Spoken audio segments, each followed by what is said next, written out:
This one is called The Girl Who Loved the Sun. There was once a young girl who loved the sun more than anything. She loved to run through the fields and lie on her back in the grass and look up at the blue sky with the golden sun moving from the east to the west. She loved to look at the fluffy white clouds and imagine all the things that they could be. In springtime, when the first daffodils and crocuses began to come up, she would sing her favorite songs in praise of the sun, and a smile would be on her face the entire day. One day, however, this girl who loved the sun became very sick, and she had to go to the hospital where the doctors did their best to take care of her. But the worst part of the hospital for her was that there was no sun in her room. There was a window high up, and she could see sometimes a glimpse of the blue sky, but she could not see the sun. The hospital light was pale and yellow and did not approach the blue sky with its fluffy white clouds and the yellow sun. And she began to get sicker and sicker, and the doctors began to lose hope that they could save her.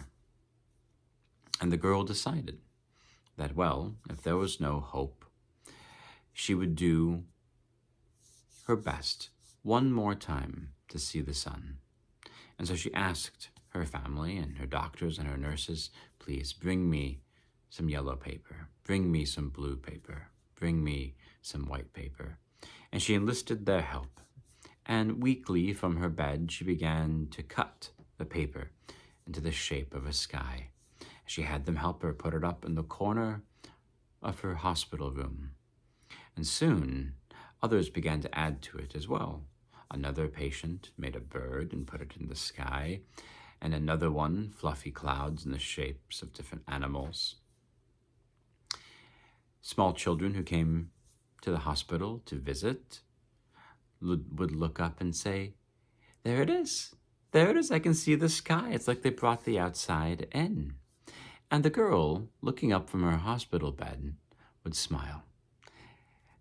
And even if it wasn't the real sky, she could close her eyes and lie on her back and imagine that even here in her hospital room, she could see the first crocuses and daffodils springing up.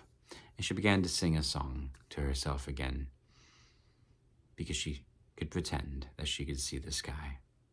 And perhaps due to the sky, perhaps the good care of her doctors, she began to get better. And when she left the hospital, she left it with a smile on her face, and she left a room where anyone could lie down and see the golden sun, even in the inside of a concrete box. And all of them felt just a little bit better. The end. Now, the moral of the story, of course, is that sometimes our imaginations are powerful enough to change the way we are, to help us impact the world around us. Another moral might be that we should never give up, but keep on trying. Thank you.